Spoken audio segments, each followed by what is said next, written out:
Ils étaient désespérés. Mais ils ont fait appel à Alice Domino. Elle a maintenant 4 jours pour relever le défi. Transformer leur pitoyable magasin en fer de lance des boutiques ludiques. Quel va donc être le résultat? Allez les garçons, vous êtes prêts pour la grande révélation? Waouh! Waouh! T'as vu les smart games, comment ils sont bien mis en valeur? Ah ouais, ça pète! Et regarde, les meubles blancs maintenant, ils sont magnifiques, Wow. ça sort vachement le jeu de société. Et les puzzles! Les puzzles, oui. ils sont super accessibles! Excellent! Oh, ça m'émeut quoi! Waouh! Oh! Eh mais attends là, en fait c'est pas fini ce truc là? Non. En même temps j'avais que 4 jours hein, et puis vous partiez de loin hein, les garçons. Ouais, enfin en même temps fallait pas nous appeler, ou alors vous l'appelez pas 4 jours pour tout changer votre émission? Bah ouais, moi j'appelle pas un client pour lui dire que son jeu il est pas arrivé. Bah ouais! Ah, je sais pas toi, mais moi je suis carrément déçu par cette émission. Ah ouais, gavé déçu quoi.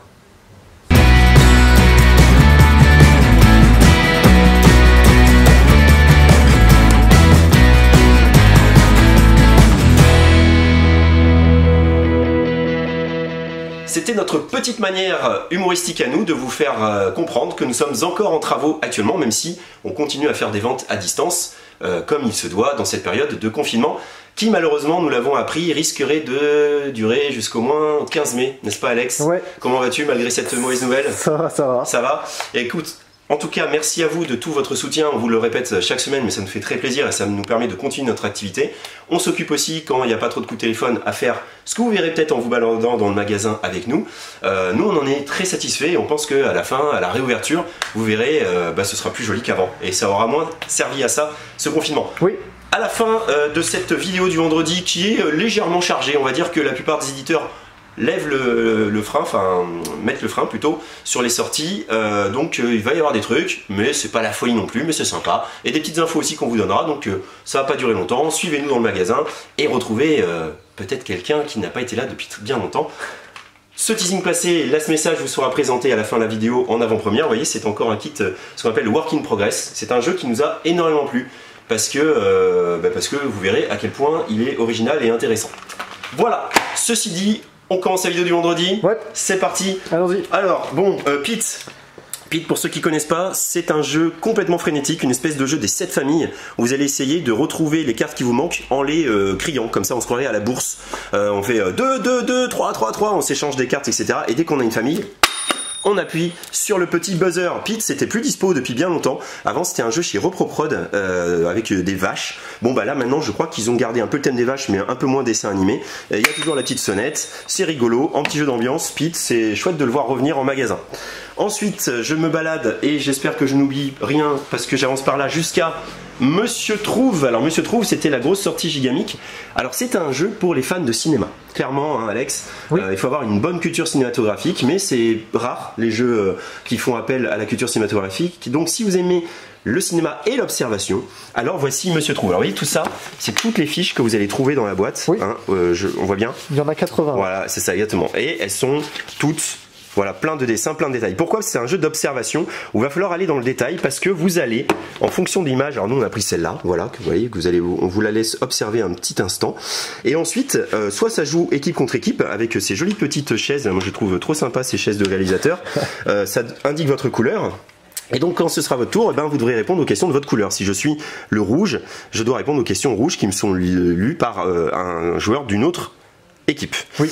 Maintenant, ces questions ont trait à tous ces dessins et il y a des films qui se cachent dans ces dessins. Donc là, nous, on s'est dit, tiens, ça peut être sympa de vous dire un film des studios Disney. Un film des studios Disney, alors là, il faut aller dans le détail et oui, tu zoomes, on voit là le petit dragon avec le petit feu d'artifice, comme dans Mulan, évidemment. Oui. Et ça, c'est un petit clin d'œil à Alice que vous avez vu et qui est extrêmement drôle dans le petit sketch. Moi, elle me fait hurler de rire. Voilà, c'est la petite parenthèse. Donc voilà. C'est ça, ni plus ni moins, mais c'est super rigolo parce qu'il y a plein de détails. Et dites-vous que dans cette simple image se cachent absolument toutes ces questions-là. Hein, c'est-à-dire qu'il y a plus d'une vingtaine de questions dans cette image-là. Ouais, le travail d'illustration, il est top, parce qu'on retrouve plein de choses et c'est pas forcément pris dans l'angle en fait du film. Ouais, tout à fait. Vraiment pris dans plein voilà, donc on peut avoir un film hongkongais, un film avec des prostituées parmi les personnages, un film dans lequel un train tombe d'un pont. Voilà, il faut quand même une bonne culture cinématographique, mais si vous avez envie de vous amuser autour de ça, bah, vous avez largement de quoi faire, parce que là, on peut dire que c'est pléthore quand même. Hein. Voilà. Et il y a un sablier évidemment pour mettre un peu le stress au niveau du temps. Monsieur Trouve est disponible. Au début, c'était quelque chose sur internet, on a l'impression, qui a dû tellement cartonner qu'ils ont fait un jeu de société, et c'est très sympa, surtout très original, parce que des jeux comme ça aussi précis sur le cinéma, bah il y en a pas. Non, voilà, pour l'instant en tout cas. On en a joué ce soir, t'as vu, avec Maxime des notes du jeu par rapport au jeu Asmodée, et on vous en parlera quand ça sortira. Oui. Pour l'instant, il y a Monsieur Trouve et c'est chouette. On continue avec un jeu, alors le seul jeu stratégique que je vais vous présenter peut-être sur cette vidéo du vendredi, The Specialist, donc un jeu illustré par Christine Alcouf, par ces 4 personnes-là qui ont commis ce jeu-là, donc je te laisse filmer leur nom. Ouais. Hop, et ensuite un petit peu de visibilité sur ce que va être ce jeu. Alors c'est un jeu dans l'univers Ocean Eleven, clairement. On va faire des casses dans les différents coins du globe, dans différentes villes. On pourra pas faire le même casse dans une même ville. Enfin, dès qu'on a fait une casse dans une ville, on ne peut pas refaire un casse. Et il y a plusieurs casses avec des caractéristiques qui nous sont demandées, c'est-à-dire des gens à avoir dans notre équipe, le contorsionniste, le gros bourrin, voilà, le stratège, et avec aussi des équipements. Voilà, donc on va devoir collecter tout ça et ensuite aller avant les autres sur un emplacement pour récolter les sous liés aux cases. Donc c'est des cases de casino, des cases de banque, etc. Et comment on va recruter ces fameuses cartes? À l'aide de dés, en fait. C'est un jeu de draft de dés. On va choisir des dés qu'on va pouvoir poser ici sur le petit plateau individuel. Alors il y a des petits pouvoirs qui font qu'on peut relancer un dé, rajouter un dé, et ça c'est quand on est un indique qu'on va pouvoir récupérer cette carte là. Plutôt que d'aller chercher un braqueur, on va aussi pouvoir récupérer des pouvoirs pour améliorer nos futurs braquages. Et les braqueurs, ils amènent des compétences, évidemment, qui sont demandées pour les différents braquages, mais aussi des dés pour les activer. Ouais, vous voyez, le dé blanc, c'est ce qui va faire qu'on va le recruter et le garder dans son équipe, et ensuite pouvoir réactiver en fonction des couleurs ou en fonction des valeurs. Ça c'est sympa, on va pouvoir réactiver tout ce beau monde, donc il y a un petit côté combo. Et le dé noir, c'est si jamais on veut l'utiliser et ensuite le jeter. En fait, juste on peut l'utiliser pour un casse, il nous manque quelqu'un, et on n'a pas la bonne valeur demandée. J'ai pas de 2 mais j'ai un 5. Il manque cette personne, je peux la recruter temporairement, elle me servira pas pour les autres casses, mais elle peut me servir pour le casse dont j'ai besoin d'effectuer.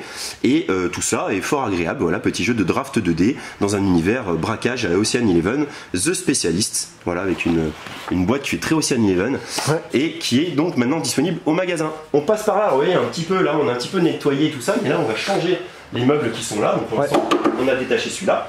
On a l'extension Teotihuacan, voilà. Bon, Teotihuacan c'est un jeu très très expert. Hein. Oui. Et ben voilà, donc Teotihuacan, pour les joueurs de Teotihuacan, sachez qu'il y a l'ombre du Xitl. C'est une deuxième extension, il y en a déjà une première? Ouais, en fait il y en a une autre qu'on a reçue mais qu'on a déjà vendue, et qu'on n'a plus, donc on peut pas la montrer malheureusement. On la recommandera, mais il y a 2 extensions qui sont sorties coup sur coup de Teotihuacan, tu fais bien de le dire en effet.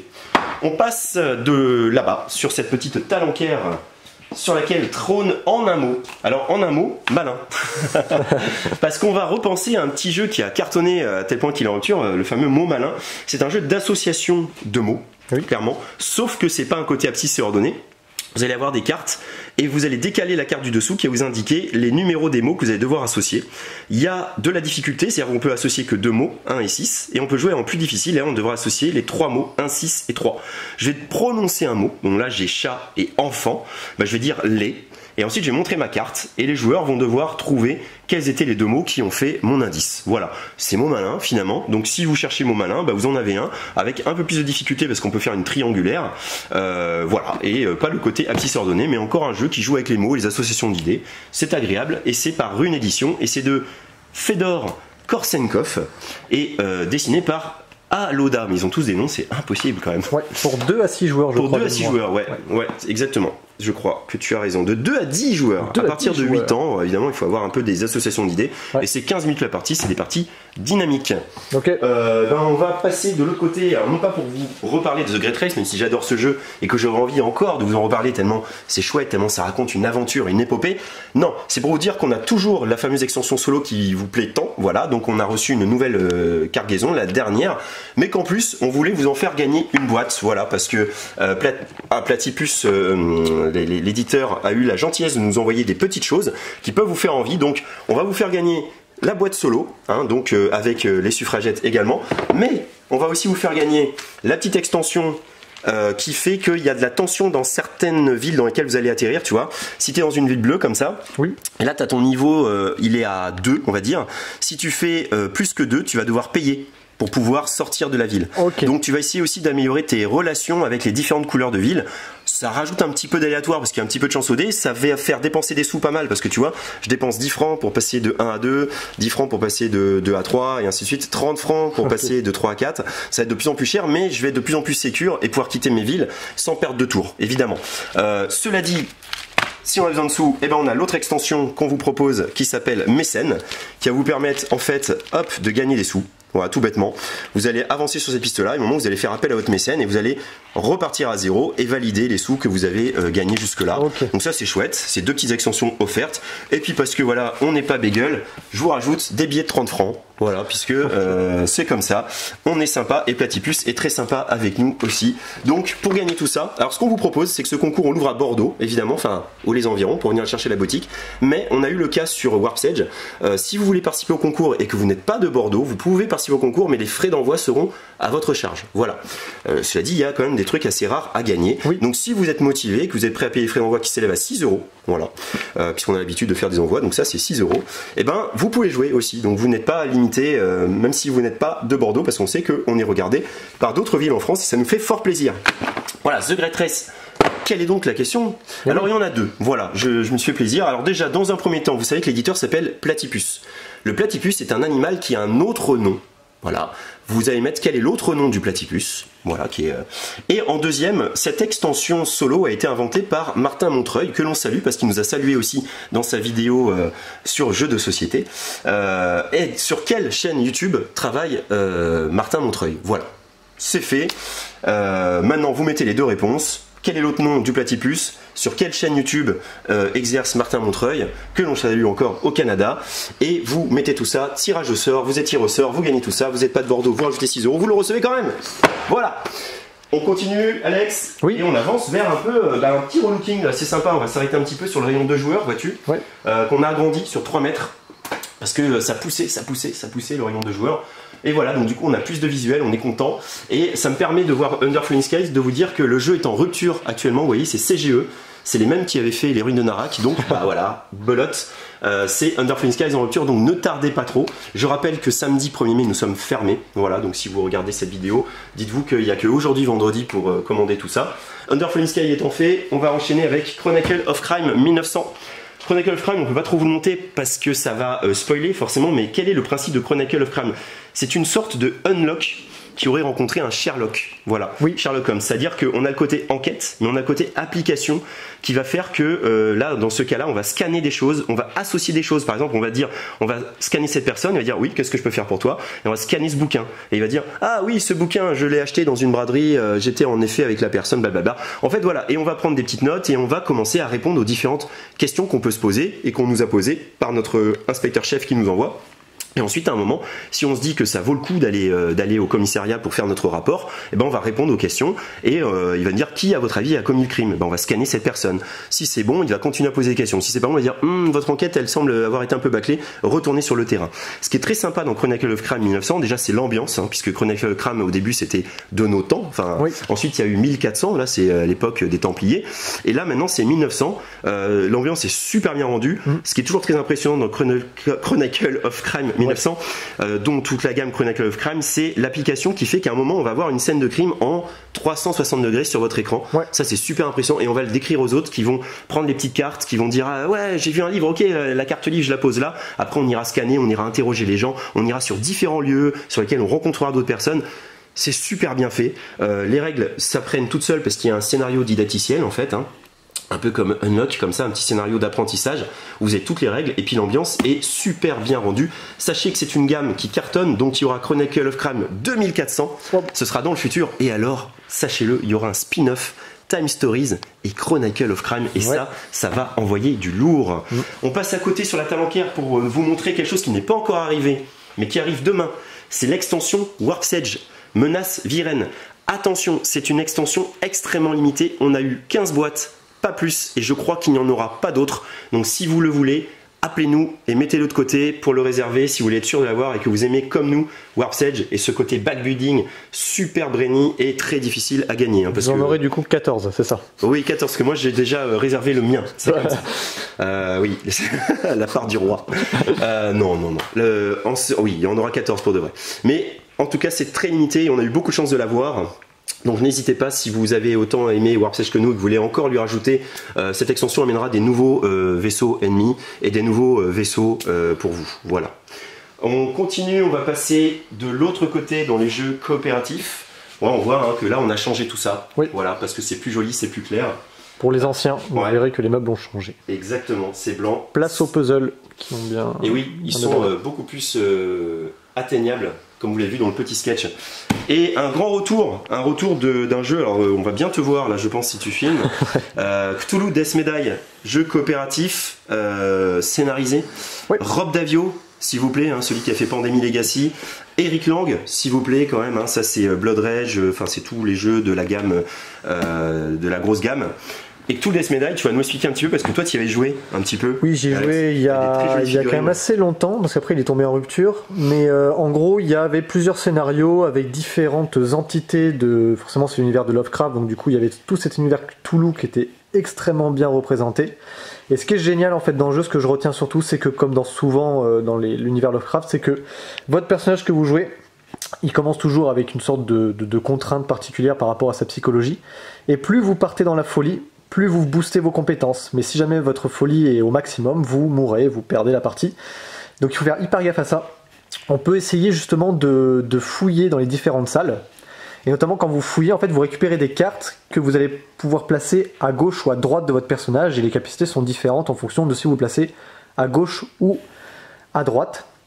Et ce que j'aime beaucoup ici, c'est que l'IA, contrairement à beaucoup de jeux un peu costauds comme ça, souvent elle est un peu complexe, mais là elle est hyper simple. En fait, les ennemis vont pas arrêter de vous suivre. C'est-à-dire qu'on peut traverser n'importe quelle salle, mais les ennemis, ils vous suivent. Donc à chaque fois que vous finissez dans une salle avec des ennemis, ce qui est souvent le cas quand vous traversez des salles avec des ennemis, ils vous tapent.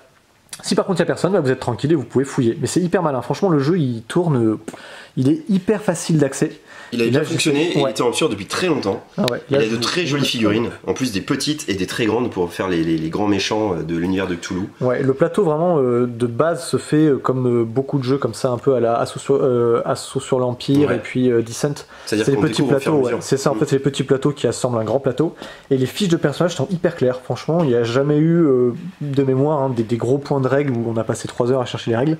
C'est très très bien foutu. Et il vous en coûtera à peine 99,90€. Exactement, parce que dire 100 €. Voilà, là on voit pas trop la taille des figurines, mais elles sont quand même assez costauds. Et il ne vient pas seul. Et non. Parce qu'il vient avec sa saison 2 qui n'est pas une saison 2 standalone, mais qui est une saison 2 extension. Ouais. Des nouvelles salles, beaucoup de figurines, des espèces de trucs comme ça trop jolis.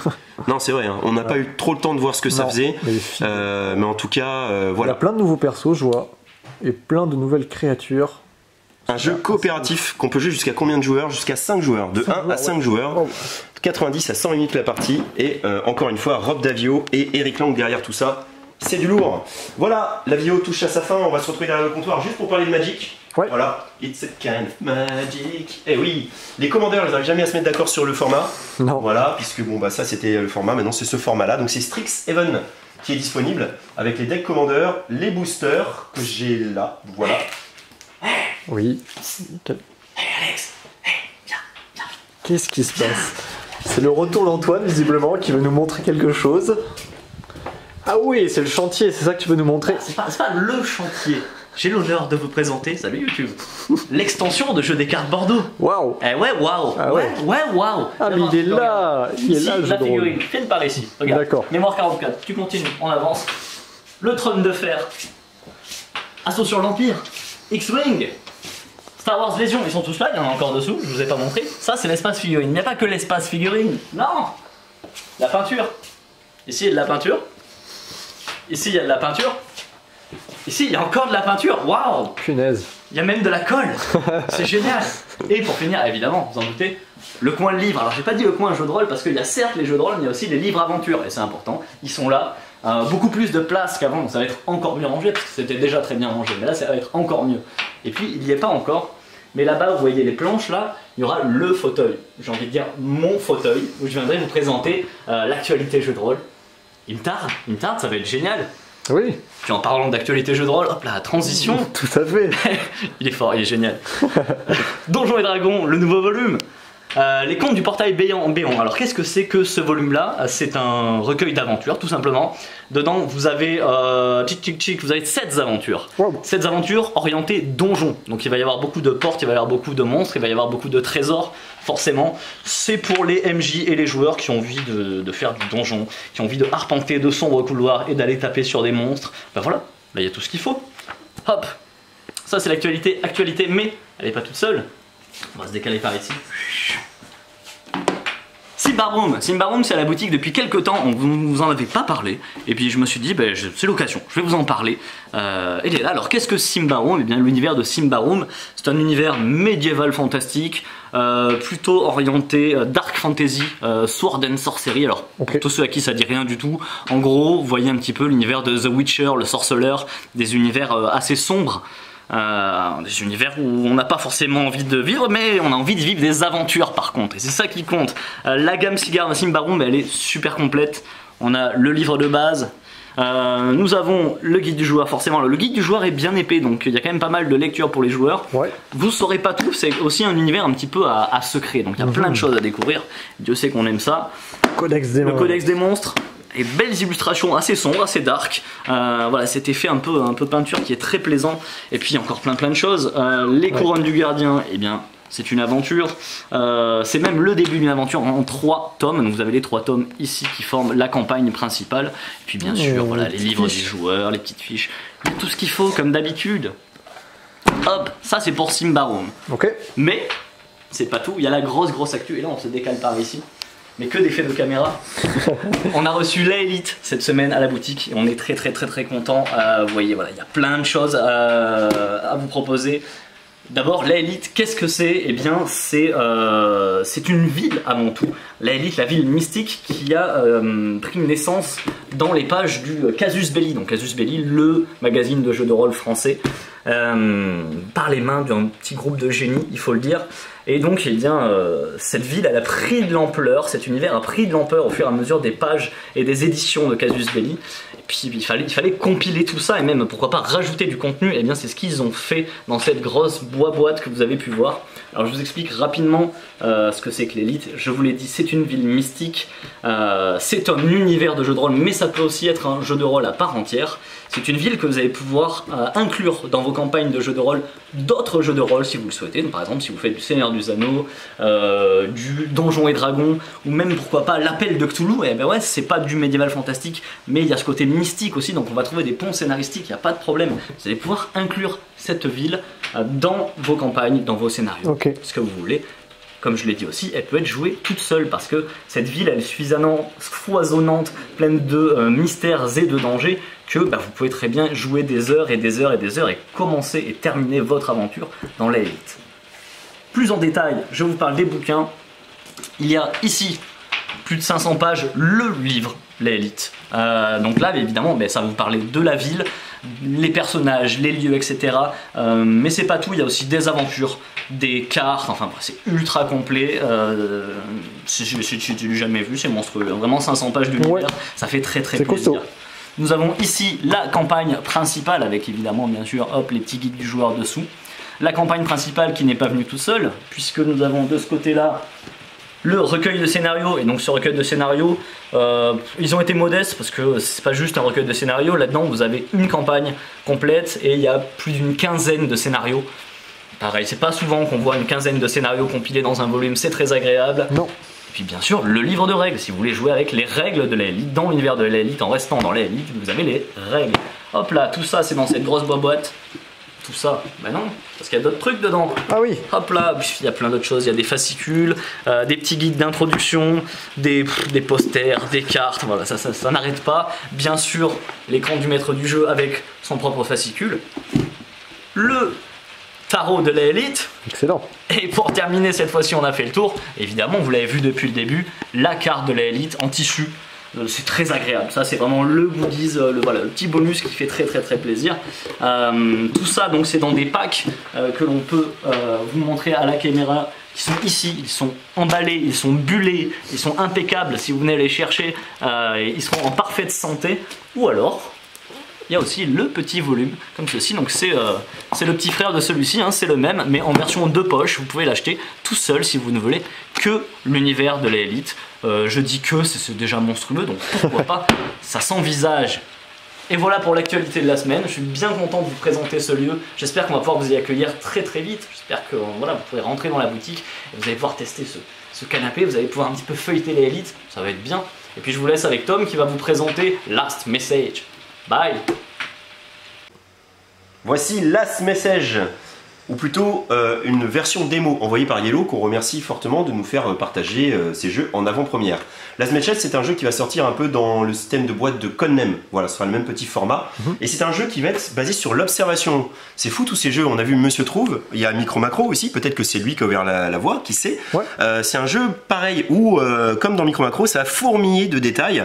Et c'est un jeu qui va avoir une petite particularité qui nous a beaucoup plu parce qu'il y a un peu de dessin, il y a de la déduction, enfin vraiment ça mélange plein de choses. Super sympa, un petit côté enquête, vous allez voir, c'est très très très enthousiasmant. Comment ça va se passer? Déjà, c'est un jeu asymétrique. Il y a un joueur qui va jouer contre tous les autres joueurs. Parmi tous les autres joueurs, il y a un joueur qui va jouer à part. Voilà. Lui, il aura l'information et il devra la donner aux autres joueurs. Le joueur qui joue tout seul contre les autres, c'est l'assassin. Il va choisir sa victime sur ce petit... Hop, il a ce petit truc, lui, de son côté du paravent. Okay. Il est assis à côté de l'autre joueur de l'équipe adverse, d'accord? Si tout le monde a bien compris, c'est vrai, c'est clair. C'est un plan mini. C'est un mini plan du grand plan qui est là. Ouais, exactement. Il va indiquer sa victime, voilà, à l'autre joueur qui lui maintenant sait qui est la victime qu'il a assassiné, on va dire. Okay, d'accord. Alors ça peut être plein de détails, hein. Ça peut être cette personne-là, cette personne-là. Donc c'est pour ça qu'il y a une micro petite loupe là comme ça. C'est-à-dire c'est celle-là. Maintenant, le joueur qui est à côté, il va devoir faire des dessins qui vont indiquer cette victime-là aux autres, qui vont devoir la retrouver dans tout ce panel de différents personnages. Okay. On a joué, c'est complètement dingue. Oui. Là où c'est très malin, c'est que déjà, le joueur qui va devoir dessiner pour donner les indications aux gens de son équipe, il n'a que 30 secondes. Vous voyez que la feuille, elle est divisée en 9 petites cases. Il va pouvoir faire des dessins, alors il peut en faire autant qu'il veut, il peut les faire dans les mêmes cases, c'est pas très malin, vous allez comprendre pourquoi. Il peut faire à cheval de plein de cases, il peut faire un dessin sur plein de cases, pourquoi? Parce qu'au bout des 30 secondes, l'assassin va pouvoir effacer ses traces. Et là, c'est vraiment chouette quand vous jouez l'assassin, vous avez vraiment l'impression que vous effacez vos traces. Il va avoir le droit de effacer 4 cases. Non, 5 cases, je crois, c'est 5 cases, pardon, autant pour moi. 5 cases de son choix. Donc il va choisir celles qui, une fois effacées, donneront des mauvaises indications ou ne rendront plus clair du tout le dessin de la victime. 5 cases, et ensuite, l'ardoise, alors là, ne vous offusquez pas, c'est normal, hein, c'est du truc de présentation. Ouais. Les ardoises feront pas ces traces-là. Il va les donner ensuite aux autres joueurs qui vont, d'après les indications qu'il leur reste, parce qu'une partie a été effacée, qui vont devoir déterminer et qui vont se dire ah ça peut être que cette personne-là. Si ça n'est pas bon, on passe à une deuxième manche et cette fois-ci il va refaire ses petits dessins et cette fois-ci, hop, l'assassin effacera 4 cases, puis 3. Puis 2, c'est de plus en plus tendu pour l'assassin, qui a de moins en moins d'opportunités de brouiller le message de la victime. Les autres ont de plus en plus d'indications puisqu'ils ont gardé toutes les ardoises. Ils vont pouvoir faire des chaînages entre les différentes ardoises. C'est très tendu, mais c'est quand même très malin. Il y a de l'observation, il y a de la logique, il y a ce côté enquête, il y a ce côté dessin, il y a ce côté cherche-et-trouve. Bref, on ne doute pas que Last Message, quand ça va sortir, ça peut être un gros carton. Est-ce qu'on pourrait voir un exemple, par exemple, juste sur le dessin, si tu dessines, je sais pas moi, un arbre, genre si l'arbre, je le dessine entre les trucs? Ouais, bah voilà, bah je dessine. Alors moi je dessine très mal. Ouais, faire un arbre. Ça, voilà. Et puis je veux dire qu'il y avait un chien. Alors j'ai dessiné comme un chien. Enfin j'ai essayé de faire un chien. J'ai que 30 secondes. Hein, okay, voilà. Et puis qu'il y avait aussi une maison. Voilà, donc j'ai dessiné une maison. Voilà, et qu'il y avait une cheminée peut-être. Alors je vais faire une cheminée comme ça. Voilà. Et maintenant, hop, j'ai fini. Et toi, assassin, imaginons qu'on est à la gamme où tu peux décider d'effacer 3 cases.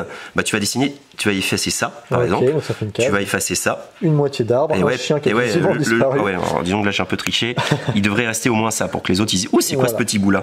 Donc t'en as fait ces 2 et puis tu peux dire bah je vais effacer ça par exemple. Ouais parce que si j'ai fait ça j'efface tout ça. Donc là c'est pas très bien joué d'avoir mis autant d'indications dans la même case. Exactement. Voilà, et eux ils ont ça. Voilà. Et ils vont se dire, oh là là, qu'est-ce que c'est? S'ils avaient eu, ils auraient pu dire, ah, c'est près d'un arbre avec une maison, avec une cheminée, puis il y a un chien.